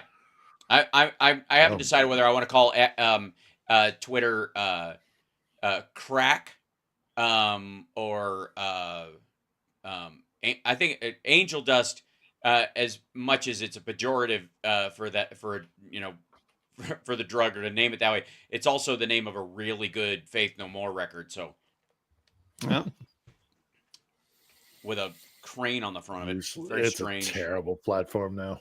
It is. Yeah. It's a shit posting site. Yeah. There's no real benefit to be on that site anymore. Nope. Just drones coming in. Yep. Overnight, Russia released 34 shaheeds, coming shaheeds, and 31 of them were shot down by the Ukrainians. I'll jump down to the bottom because this is the newer stuff. That's the key. It's training. Blah blah blah. I'll get up here to the, because they usually this is this. What are you doing at Crocus? Shooting. Come on. Totally. Shoot who? Shoot who? People. For what? For money. For what? Like, for Jesus money. Christ. Oh, this is the other thing. It was a money thing. Yeah. Get on your knees. For how much money? All right. Yeah. Let me check my pockets. $500,000. $500,000 what? $500,000 rubles. Who'd you get it from? Abdullah. I got it, half of it, and didn't get another. Where'd you get it? Card. Transfer to your card. Like, card, the clothes, everything. We didn't have to. Again, I like. Stinks. Where'd you get the guns? They delivered the guns themselves. Who are they? I don't know. They wrote on Telegram, no first name, no last name, nothing. Like, this is just garbage. This is them interrogating. Yeah, this is garbage. People at home. This is a guy. Yeah. No, we can't show it. But I'll see if I can scroll up where you don't see him. Clearly under distress. Yeah. It's what the Russians do. Yeah. They've got this poor guy, and they're beating the what out of him, and he's going to just say whatever. This is why torture doesn't work, because they'll tell you anything you want to hear. Yeah. This guy. Nope. I listened. And they did it for 500,000 rubles. Did he say? Yeah. What is that in dollars? That's I want to say yeah. Dude, and he texted you, and yes, coming back in 5. His assistant. What's Thank his you. name? Thank you. His assistant's name. I don't know. No first name. Like, it's just garbage. Like, it's so sad. I am happy, you are happy. Let us be happy together, whether the weather is cloudy or sunny. I will always be your funny honey bunny. I am lucky, you are lucky. Let us get lucky together, whether the weather is cloudy or breezy. I'll be there to say, hey, come on, let's take it easy. Cause isn't it nice to have the friends that you do? And isn't it nice that the sky is so blue? And isn't it nice to say I love you, chugga chugga choo choo, woo woo. I am smiling, you are smiling. Let us smile together, whether the weather is cloudy or stormy. I will still be there in the morning. I'll be right by your side in the morning. I'll make you breakfast in the morning. I hope that you like cereal. Quit it. Yay! Don't taunt Johnny Million with your weird cat testicles. Don't do it. People on the radio have no idea what we're talking about. No. Yes. So let's jump straight into the questions, because I will get. Sure. We'll get lost in the weeds here. Right. Sure. I've got a question from Seattle. Susie Q. Ask Phil what he thinks about the warning from the U.S. State Department about the Moscow attack means. Well, again, if it was actually the CIA behind this, or MI6 or whatever, putting up some sort of group to do this, the last thing you would do is put out a warning beforehand. It just makes absolutely no sense. So I think we had some intelligence. I think we had some proper intelligence that ISIS-K was going to launch an attack against Moscow. They've had beef against. This is not unusual. This is not without provocation or not without Precedent. a motive. They are really. There's a huge part of the Islamic world that is furious at Moscow, not only for what they did in Syria, but for suppressing their own Muslim populations in the Caucasus in particular. And then also, if you really want to go for it, I mean, there's also the Crimean Peninsula. There's an Islamic parliament which deals with issues for the Muslim Tatar population there. They have disappeared. Mm-hmm. So, that is another reason why there's the Ummah, the Islamic world has beef with Moscow. So it's entirely, but it doesn't make any sense that the U.S., if they were behind it, would forecast it, would broadcast it to the world before it. Just that warning, if anything, it discredits the possibility that CIA was involved.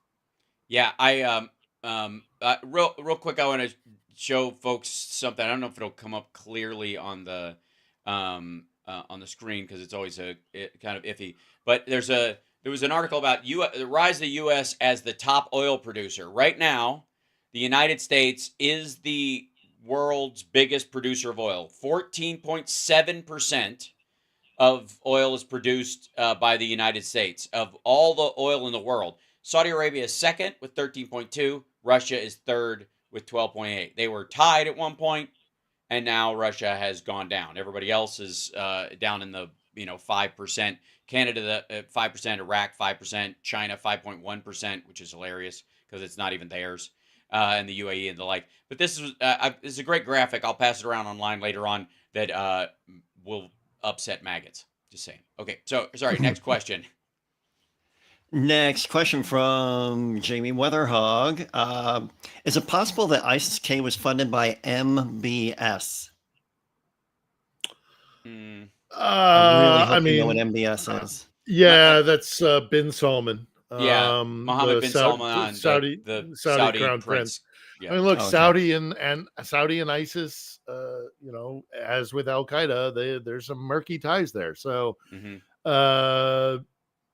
Saudi doesn't particularly have beef with Moscow, so I don't know why they would back them up for this particular attack. But there are, I mean, you take your pick of any Sunni Muslim terrorist group, and Saudi's going to have some sort of connection to them. So I don't think they were behind this attack. I don't think MBS would have been. There's nothing in it really for MBS. It's anyhow. Unless they need a break of chaos, which is there's always a chance somebody could jump. Maybe, but he wouldn't use that. That's a lot of heat. Yeah. That's a lot of heat if for it blows very back little. To you. Yeah, man. If you get caught out, if you're MBS and you get caught out as being even remotely connected to this, no, it's just no. It's high risk, little reward. No. I think it was ISIS-K acting on its own, or it was a false flag. It was not the Ukrainians, and it was not the West. I'd be very comfortable in putting a bet on that. Agreed. We've got another question here from Mary P. What does Phil know about the musical group Picnic, who are the group supposed to be playing the event? The group has been around for decades, I believe. Thank you. Yeah, I'm aware of them. I don't know their music very well. I'm not a big. I like a few bands from like the late 90s and stuff in Russia. But no, I don't know their music very well. I'm sure it's Russian metal pop kind of junk. Right. I'm not a big fan of Russian pop music. So, right. No, well, I don't know much Johnny about it. and aside from the fact of what I've learned previously. Or now in this circumstance. About them there's being a song called Bang Bang by a Russian band that they played at the Moscow Music Peace Festival back in the day. Remember? Bang Bang. If you want to look, say da da da da. I remember that. Come around, I want to hear a yes or something like that. It was all right. My favorite singer is a woman by the name of Zemfira. Who does very kind of like soulful, grungy kind of she's like the Russian Zamfir. But her throat is her no, she's more like a Pearl Jam. that kind of vibe. Okay. There's Machine Lady Vremenia, which is a time machine, and Time Machine is like their Who or Rolling Stones. They've been around forever. They're an institution. And they've come out against the war, but they've kind of all fled Russia. Right. But Picnic, aside from I was aware of them, but I couldn't pick out a song. Right. Me neither. I mean, and now people are going to check them out, and largely the information that they were against the war, sadly, and still managed to tour, is kind of one of the most curious aspects of the whole story. Yeah. And that was the show that was targeted. Big Little. There's another good Russian band, Big Little. Those guys are weird. Those are the guys that did the very strange band, Big Little. But check out Zemfira or Big Little. Sure. Yeah, well, those are the guys. I do find it curious. If I'm going to tinfoil hat for a moment, Russian pop. One of the things that will make me do that is the fact that Picnic is this band that was allowed to criticize the war, and it was their concert that was hit. Sure. If we're going to go with the false flag narrative, it would. If you're going to gather a bunch of fans who won't be against the war, that's going to be the band where you've got people in the room to convince these people that we need to. And if you could talk those people into it, was Ukraine was behind it, then you win over the lagging group of people without having to actually convince them. You scare them into being anti-Ukraine where they may have not been before, because it's very weird that these guys could still tour and that their show was hit. And that their fans, I mean, if you're going to go to one of their shows, that part of it, right? They've come out against the war, they've been against it. And that being there can be a little, can get you on a list maybe. And maybe it did. Maybe that's how they ended up getting hit. So we got a couple minutes. Let's grab another question, Johnny, before Sure, this one's from Nick Rich. Have the European Union and NATO weapons arrived as anticipated? European weapons have, Western weapons have not. F-16s will be here very soon. Hopefully, we will also be getting the ATACMS, which are longer range missiles, and some more cruise missiles from the Europeans. Hopefully, the Germans will finally get on board with that as well.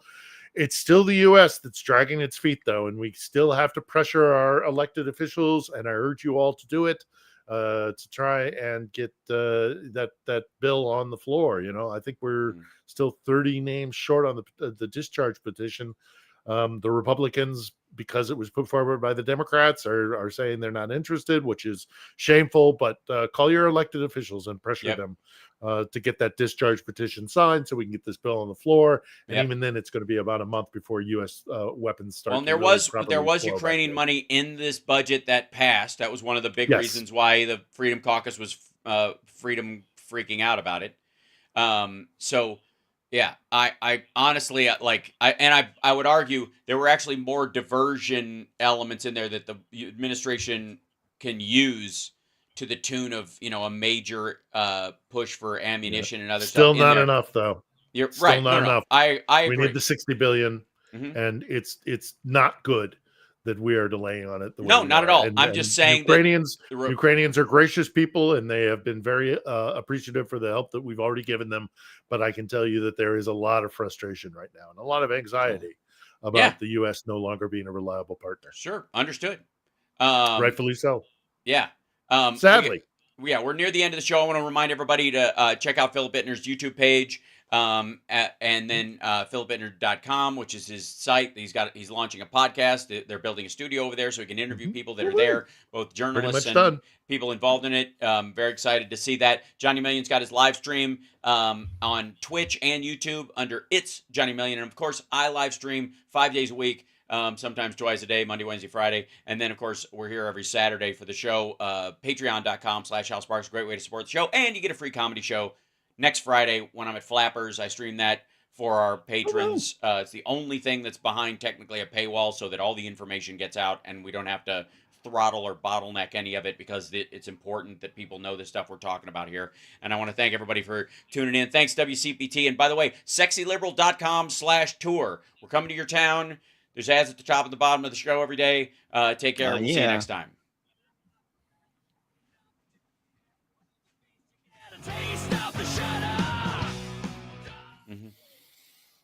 All right. Thanks, Chicago. Thank you, Chicago. Yeah. Thanks, guys. It. Yeah, absolutely. I got to say, like, showing you guys that stuff that was behind the scenes, you know, like some of the the ear thing is just disgusting. Yeah, for those that don't know, or it wasn't clear when I was talking about it because we were kind of half talking about it. The Russians cut off one of the alleged attacker's ears, and tried to make him eat it. Yeah, and tried to get him to eat it. Yeah. And then a guy with a neo-Nazi patch on his shoulder that was a member of the Russians that caught him, curiously enough. And most of the state media stuff, they have a little, like, they blur out his patch, but you can see it on the other ones. He was joking about auctioning off the knife he used to cut the guy's ear off. And I'm sure the guy whose ear was cut off absolutely told the truth before and after. Oh, of course. Yeah, absolutely. Also, tomorrow, by the way, Boston Brian does his live stream on Sundays. Check it out. Make sure you guys, I know a lot of people in the chat already know about it, but pass around the link, and I know he's in there. So hi, Boston Brian.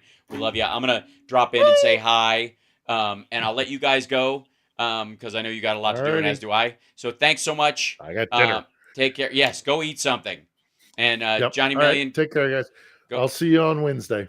Okay. Yeah. Nerd Halen, represent. I put the link in the chat. Oh, you Good sweetie. Man. Good guy. Right. See you guys later. All right. Cheers. Bye, Phil. There he goes. All right. Thanks, guys. And appreciate you guys chat. Hold on real quick. I want to say hi to you as well. We got to grow Boston Brian's crowd as well. A rising tide lifts all boats. I'm just saying. Especially when it comes to information. So, don't be afraid. Oh. And okay.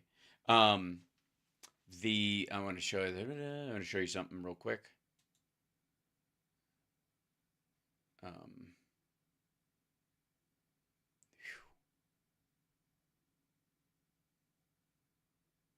Yeah. That's what's up, pal? Hey, everybody, how you doing? Yeah. Whose boat is this boat? We already support him. Good, Kelly. Thank you for that. The kidneys don't scare you? Because they goddamn well should. I'm just saying.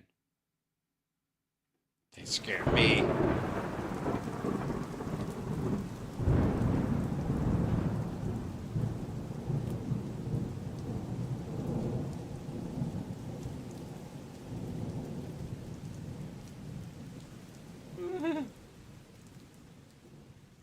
I gotta go before this place gets even freakier.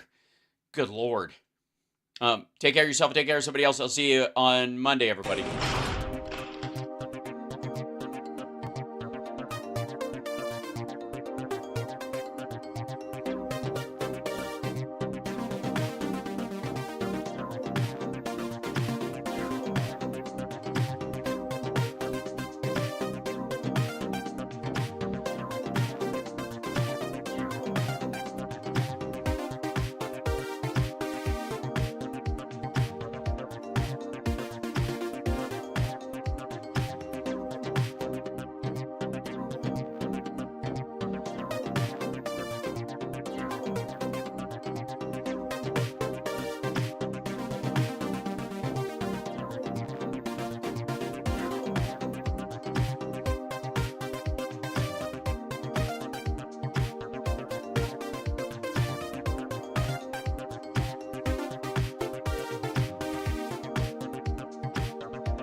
Credits should be rolling. Why are they not rolling? Oh, there they are. Good.